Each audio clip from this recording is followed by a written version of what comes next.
یه فرمول من درست کردم که اکثرا در دانشکده‌ها و جاهای مختلف دارم میگم و اون همون انگیزه یا عشق هست به اضافه تلاش به اضافه مقاومت که چیزهایی که جلوی این میگیر که شما برسید مساوی است با موفقیت.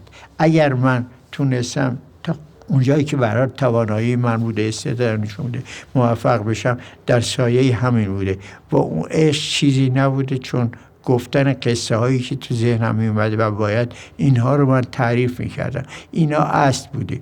من به دنیا نیومدم که رئیس جمهور بشم، به دنیا نیومدم که وکیل بشم، نیومدم که ساختمان 10 طبقه بسازم، نیومدم که ماشین بخرم، نیومدم که خونه داشته باشم. هیچ کدوم برای اینا نیومدم. اومدم اون گلوله های نخی که تو ذهنم هست باز کنم و در حقیقت این گلوله های نخ انگیزه اصلی و اون چرا که به هر حال شما اسمشو کتاب‌هایی میذاری که به این قدمی زبان‌های مختلف ترجمه شده و در هر صورت من موندم حاصل این انگیزه است. عرض به حضورتون من برای بچه‌های کودکم حرف میزنم گاهی.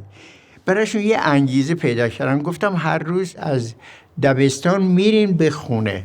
وقتی دارین به خونه میرین خیلی عادی با دوستاتون حرف میزنین. اما شما یک روز انگیزه پیدا میکنید که تندتر برین و اصلا با هیچ کس هم حرف نزنین، برین بیاین. یه اتفاق افتاده، معلمتون مثلا قهر کرده، معلمتون سر کلاس احساساتی شد گریه کرده و شما دارای یک انگیزه هستین که میخوان این برین زودتر تو خونه برای مامانتون تعریف کنین و بنابراین تون میرین برای اینی که یک چیزی در شما در اون سینه‌تون، در ذهنتون و در قلبتون مونده باشه و شما دارین به سرعت دارین میرین به خونه. و برای من این مسئله بوده که این انگیزه‌ای که من دارم این بود که من هیچ کسی برای حرف زدن نداشتم. واقعیت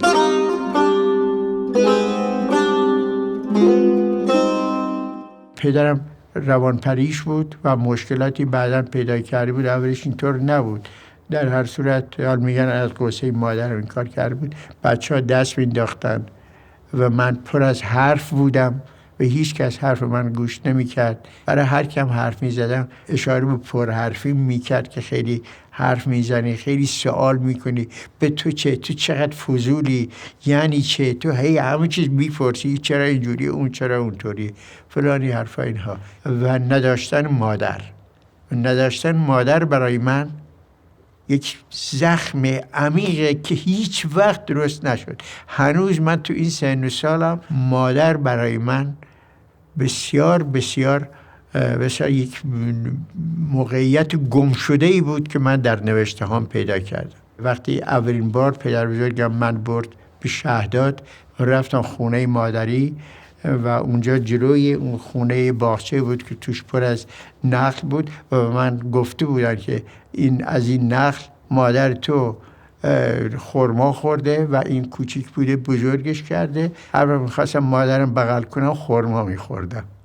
دقیقاً این نخلا رو مثل مادرم می‌بینم. هر کدومشون چیز هست، یک جور حس مادرانه و هر کدوم از این درخت‌ها من می‌دونم یه روزی مادر من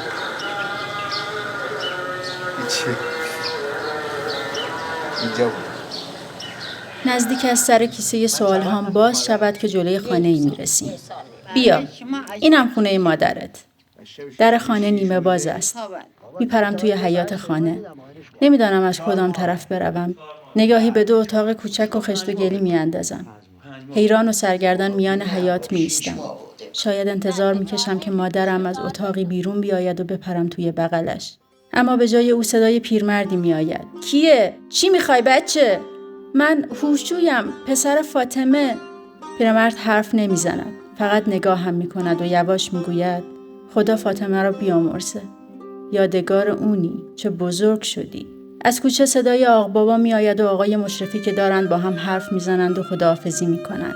می پرم طرف نخل‌ها. نخلی را بغل می گیرم. پوست سخت و سفت و خشن تنه نخل آغوش گرم مادرم می شود. می چرخم. دور نخل می چرخم. بوسش می کنم. سرم را بالا می گیرم و به شاخ و برگهاش نگاه می کنم. باد ملایمی می آید. شاخه هایش را تکان می دهد. فکر میکنم باد موهای مادرم را تکان میدهد. بلبل خرمایی توی شاخه ها جیک و جیک و چکل چکل میکند. از این شاخه به آن شاخه میپرد. فکر میکنم مادرم به زبان بلبل با من حرف میزند. توی نخل خرمای خشک است چسبیده به خوشه ها.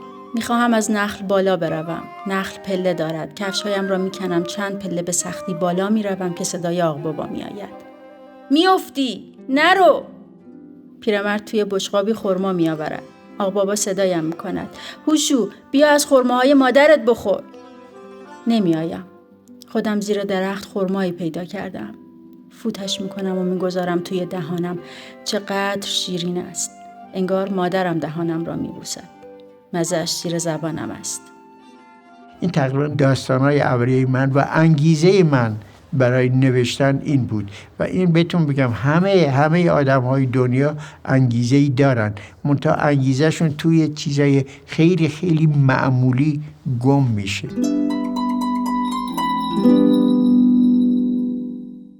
پدر بزرگم و مادر بزرگم اینها شبا برای ما مثل همه پدر بزرگ مادر بزرگا قصه میگفتن.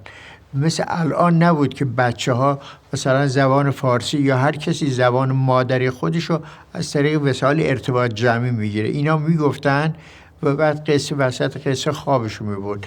من این تشبیه کردم با گلوله نخ قصه رو میگرفتم میدادم به من و بعد خودشون که خوابشو میبرد بقیه قصه رو من میکشیدم روی خودش بودم.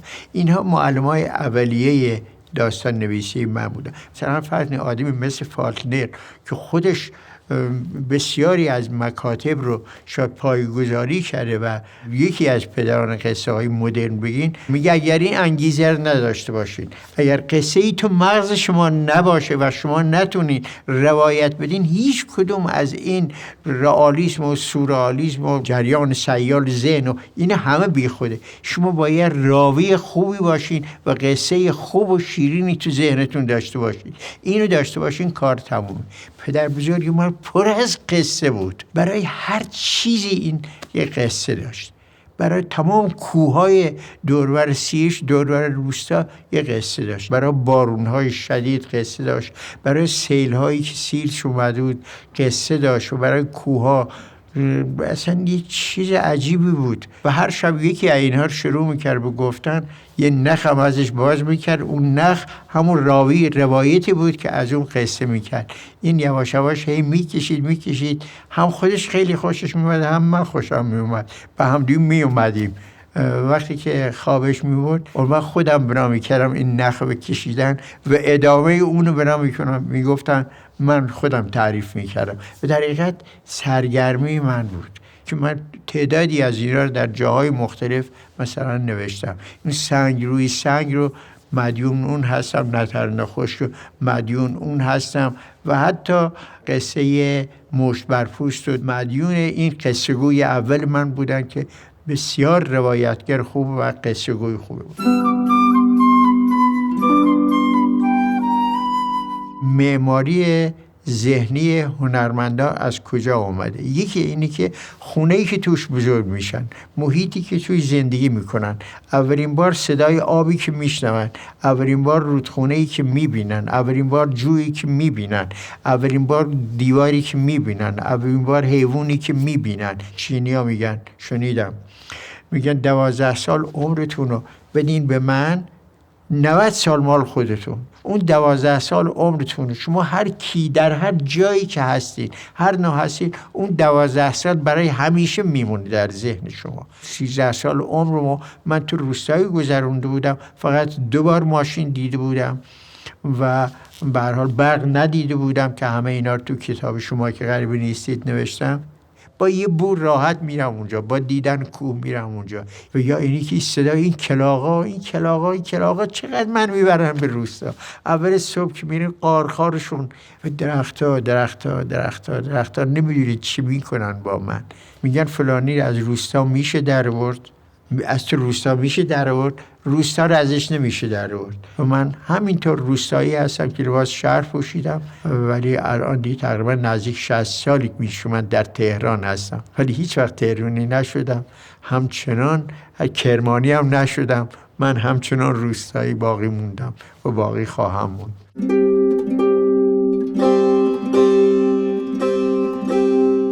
به نظر من یکی از بهترین درس هایی که میتونه زیربنای فرهنگ هر کشوری باشه اینی که آدم بتونه اون چیزی که در ذهنش و در قلبش هست و تجربهش هست اینو بتونه کتبی بکنه و متاسفانه این وسیله‌ای شده تو مدرسه که هر معلمی که هیچ کاری بلد نیست میفرستین سر کلاس انشا، حتی سر کلاس کاردستی نمیفرستن و این نشون میده که چقدر سبک گرفته میشه این کار، چقدر این به نظر درس بیهوده‌ای میاد که اگرم نبود هیچ اتفاقی نمیفته، در صورتی که اساس این آدم هست که داره چیکار میکنه، زندگیشو داره کتبی میکنه، در یه جای این ثبت میده.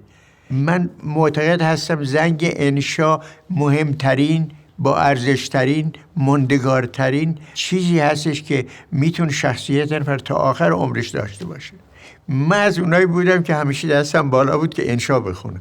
بچه‌ها گفتم مرادی هست، مرادی میخونه آقا، همین ببریم براتون میخونه. خودشون هم بازی ها میکردن، شوخی میکردن، یعنی جدی نمیگیرن درس انشا رو. حالا من تو یک همچین جایی جور کلاس انشا رو من میکشیدم و خب نمره نسبتا خوبی. ریاضی میرفتم آخر قایم میشدم پای سر بچه ها سر میگفتم پرم. من بارها اینم گفتم اگر که مرزی از ما مورد تهاجم قرار بگیره خب بچه های ما میرن و مبارزه میکنن، میگیرن مرز رو، یا اگر هم از دست میدن یه مدت طول میکشه تا دوباره میاد. اما اگر زبان ما، فرهنگ ما که وابسته به زبان ما هست اینو از ما بگیرن، برگشتش بسیار بسیار سخت یا غیر ممکنه، چون همه چیز گرفتن. و این کجا تجلی پیدا میکنه؟ زمانی که بچه ها قلم دستشون میگیرن و میخوان اون چیزایی تو مغزشونه، تو قلبشونه، تو احساسشونه روی کاغذ بذارن. اینقدر این به بازی گرفته میشه، یعنی بد باش برخورد میشه که اصلا یه چیزی اصلا اضافه است، نبودم هیچ اتفاقی نمیفته. حالا دانش آموزام که اصلا بکلی اهل نوشتن اینا نیستن، همه میگن آقا یادمون رفت نوشتیم، یادمون رفت فلان حرفا اینا. در هر صورت من همیشه سر کلاس انشا به نظر خودم گل میکاشتم. بعضی وقتا هم کتک خوردم بابت این کار، هم از مدرسه انداختنم بیرون و تنبیه هم کردن و توبه کردم ننویسم، دوباره برگشتم مریض نوشتم بودم، می نوشتم. و اون داستان چیز بود، ناظم بود که بعد به نام صبح روز بعد فیلم شد و بعد به نام مردشور معروفه. انشا درباره چه کسی بیشتر از همه به مردم خدمت میکنن؟ همه میدانند که دکترها و پرستارها خیلی به مردم خدمت میکنن. همه میدانند که معلم‌ها بچه‌ها را باسواد میکنن که در آینده کور و بیسواد نباشند. همه میدانند که سرباز، پاسبان، رفتگر چه خدمت‌هایی به مردم میکنن. اما اگر قدری فکر کنیم میبینیم کسانی در این اجتماع هستند که خیلی خدمت میکنن و هیچ کس هم به فکر آنها نیست و اسم از آنها نمیبرد. این افراد زحمتکش مرده‌شورها هستند.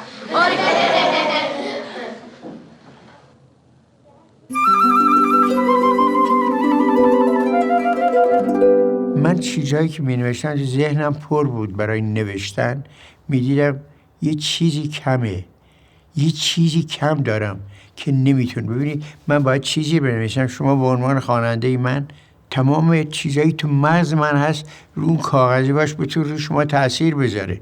وقتی که میگم فاصله بینه، ببین این کاغذ نیست، این کاغذ، این فرض میکنیم داستانه، این فرض میکنیم انشاست. من هر چی می نوشتم می دیدم تأثیر گذار، اون چی که من میخوام تو این نیست.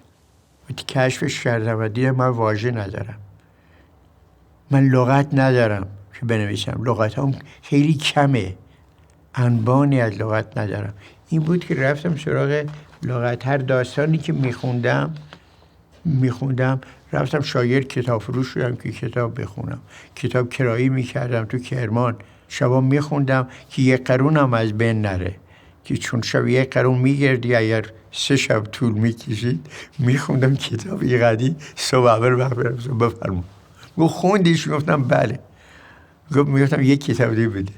اینا رو که میخوندم دیگه آخریات تون برم کردن برای خودم واژه‌های خاصی که نمیدونستم که اون به کار برده بود، مثلا گفتم جواد فاضلی این به کار برده، حسین قلی این به کار برده، این به کار برده. به تدریج میخوندم، هی نویسندگان نوتری بودن که اینها کمک میکردن به این که من واژه دارم و انبانی از واژه ها درست شده بود. چخوف خیلی دوست داشتم، بارها و بارها خوندم. همینگوی به خاطر نثرش، به خاطر جمله های ریزش، به خاطر تصویرسازی های بی‌نظیرش. بعد دیگه حال رسیدم به ادبیات کلاسیک. زمانی بود که خوندم دیدم این سعدی چه کرده.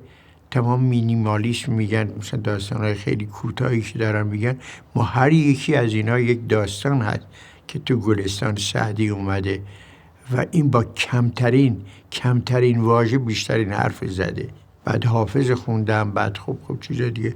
کتابای جمالزاده خیلی خیلی کمک کرد تو عامیانه نویسی. کسی 80 سال از ایران دور بوده، اولین فرهنگ عامیانه زبان فارسی نوشت. ببینید این چقدر ایران دوست بوده.